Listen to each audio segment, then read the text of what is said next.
For nearly 6 months after my ex and I technically broke up, we lived in cohabitation purgatory while I searched for a new place to call home. As I suffered from acute on chronic, gut-wrenching codependency withdrawal, I discovered an ad on Craigslist for a living situation I couldn't resist. Enchanted by the allure of authentic belonging, I packed up my essentials and ran away to join the circus. Well, sort of. A former church built in the early 1900s was converted into something more useful in a city with a housing crisis: apartments. One of the units had an opening to live amongst a menagerie of artists and performers, so in addition to having an all-access pass to an underground circus show in a historic mansion uptown, I'd get to partake in all the belly dancing, fire spinning, and burlesque classes my body could handle. My dance background was mostly in tap, jazz, and white girl from suburbia hip-hop. Sorry about it. So while I was excited to acquire new techniques, I wasn't quite convinced the style was for me. My hippie friends in grad school tried to get me into belly dancing a few times, but burlesque? Like stripping? I only ever danced naked alone in my bedroom after taking a long bubble bath while jamming out to T Swift. Dancing in heels and I only got along when tequila was involved, and it was a pretty sloppy camaraderie. I figured I'd go to the classes just to feel it out. Maybe I could learn how to be more coordinated on miniature foot stilts. At every burlesque class, I silently reassured myself that I wasn't actually going to take my clothes off in front of other people. I was just playing pretend. I would never do a full reveal, like one of those trashy exotic dancers chasing down dirty, shame-stained singles. I did not grow up in a naked house. I distinctly remember my father yelling at me to go put a top on as I pranced around the house, bare-chested, wearing nothing but my baggy plaid PJ bottoms. But Chris doesn't have a shirt on, I protested, pointing a firm index finger at my brother while he mocked me with his fully naked torso. Boys don't have breasts, my father said sternly. At the age of 9, neither did I.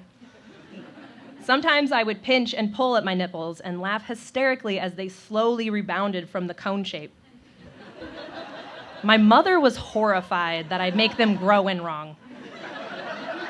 I got the impression that my body was a source of disdain.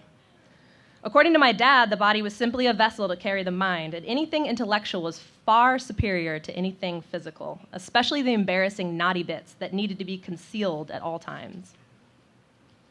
The onset of puberty certainly didn't help anybody. The locker room in middle school was my own house of horrors. I often chose not to shower in front of the other girls out of fear they'd see my body, or worse, catch me looking at theirs and call me a lesbo, which was false, but not the whole truth either. I'd stealthily slink away to a single bathroom stall where I pretend to pee so I could change my clothes and keep my private parts private. Raised in a snooty community of doctor dads and their trophy wives, I heard whispers of thunder thighs and ogre hissing at me from their offspring. But it wasn't just my peers who taunted me. I resentfully subscribed to the norm that having an ounce of body fat anywhere other than my tits and my ass was grotesque. Logically, I knew I'd never have legs like a Victoria's Secret angel, or clear skin like the women in the Neutrogena commercials. But I hated those parts of my body for not meeting what I irrationally saw as an attainable beauty standard. This inability to be comfortable in my own skin continued through my adolescence and even seeped into adulthood. I dragged around a body bag full of hatred for every one of my imperfections. The cellulite on the backside of my thighs made my stomach churn. I'd stare at myself in the mirror for hours, examining the wrinkles of crow's feet that cornered my eyes and the innumerable scars that dotted my jawline from picking pimples until they bled. The only time I felt relief from my crippling self-consciousness was when I was drunk, or dancing, or drunk dancing, which is especially liberating until gravity puts you back in your place. As if orchestrated by some cosmic ringmaster of romance, upon signing the lease to the Circus Temple, I was reunited with a man I knew nearly a decade before, but had no contact with until we matched on Bumble. I messaged him first, as the gender-biased rules go, and with a vaguely familiar haze of drunken, long-lost attraction, I asked, Have we met before? We started dating immediately. One night, while listening to music through shared earbuds and cuddling on my bed in my new bedroom loft, he looked deep into my eyes and said, "This is what it feels like to fall in love." The scattered pieces of my freshly shattered heart melted and recongealed into a wholehearted organ once again. With a few classes under my belt, I witnessed my first live burlesque performance in my living room. Starry-eyed while hanging onto the arm of my lover, I felt like everything was falling into place. The show was electrifying and classy. This bore no resemblance to the pornographic dances I'd seen at grimy gentlemen's clubs. These women moved their bodies with exquisite poise. They removed their elegant formal gloves and rhinestone-covered gowns with finesse and style. They wore bejeweled pasties, which I had previously confused with those ugly nipple bandages worn at music festivals. This was something I had never seen before. This was beautiful, booby jewelry.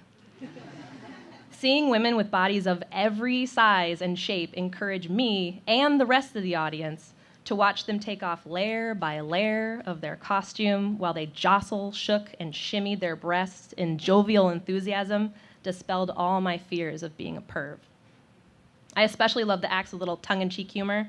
These women were like daring stand-up comedians, but instead of words, they used their bodies and witty props to tell a hilarious but somehow still sexy story. I softly cooed to my lover a racy little secret, that I wanted to get up there and strut my stuff someday too. Maybe I'd do a tribute to Lucille Ball. He dumped me the next day. "Goodbye, Tiffany," he said. Reflexively, I said goodbye too and heard a click that was followed by the darkest of silences. I felt the blood drain from my heart and pool in my guts as I closed my eyes to watch the relationship castle of our future I prematurely constructed in my mind crumble and wash away with the black tide. After a month, the sadness slightly subsided to reveal a smoldering ball of fucking rage! I was mostly angry at my own folly. I kept placing all my happiness eggs in other people's baskets without realizing that I gave away nearly all my self-worth and had nothing of real value to show for it. The dance instructor who moonlighted as one of my roommates announced that her next circus production would include a zombie-themed burlesque act complete with pasties that looked like sparkling, blood-squirting brains. I was all in. This was my chance to redeem myself and prove to everyone just how bold, kind of creepy, and definitely Renaissance womany times infinity I could possibly be. For months, I danced through the sticky, suffocating heat of the hottest summer on record at the time, practicing even when I was exhausted after a 10-hour shift at my actual day job. When I had nothing left to give, my anger acted like lighter fluid and reignited my revenge fire. Cursing the song I stopped enjoying after the 100th time I'd heard it, I practiced on, envisioning being drunk off the power of commanding a stage. Finally, it was showtime. For my burlesque debut, our zombie act was the grand finale. Looking at the crowd of over 100 people crammed into our temple home, I realized there was no amount of liquid courage I could use to help me be the self-assured woman I usually pretended to be. This time I'd have to swallow my nerves instead of a mixed drink. A few seconds before shuffling out on stage, I entered a state of pure panic when I noticed one of my brain pasties was falling off my left nipple. In a rush to change out of my belly dancing costume from a few acts prior, I failed to wipe up the sweat from my body before applying the double-sided tape. One of the more seasoned burlesque dancers, or a burly babe as they're called, saw me entering meltdown mode and quickly but calmly assisted me with proper pasty adhesion. As the artificial fog lifted and the music kicked in, I was front and center doing my best nonverbal impression of the living dead. I removed my jacket thinking, no problem, very casual, normal, everyday thing. Reaching into my bra to pull out my heart, which was a crafty gelatin prop forged by one of the girls in the class, I took a bite and threw it at the audience with a mischievous grin. When I ripped apart my wife beater while doing body rolls, I couldn't help but break character and breathe animated life into my dead zombie face. I felt the crowd's excitement escalate. Unbuttoning my shorts, peeling them down past my butt, and letting them fall to the floor made my actual heart pound up into my throat. Keeping my zombie army close to me, we fiercely danced in our underwear. The crowd started to roar.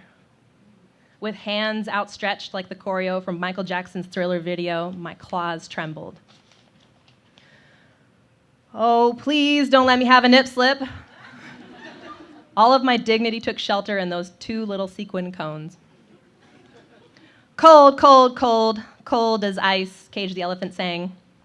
Cold, cold, cold, sweat dripping down my partially exposed chest as I fumbled to slip off my bra straps with one hand and undo the bra straps from my unhooked bra with the other. Turning to face the audience, sirens going off in my head, thinking, oh, fuck, here we go. Bending over, I gently placed my hand-sewn plaid bra on the floor. When the cue came, I popped up with the sweet release of inhibitions, letting my breasts fly, illuminated all their top, bottom, and side boob glory. Grabbing my naked breasts with a squeeze and a shake, the pasties stood their ground. Vindicated, I basked in the emphatic applause from the crowd. There we go. Thank you. I was waiting for it. All right.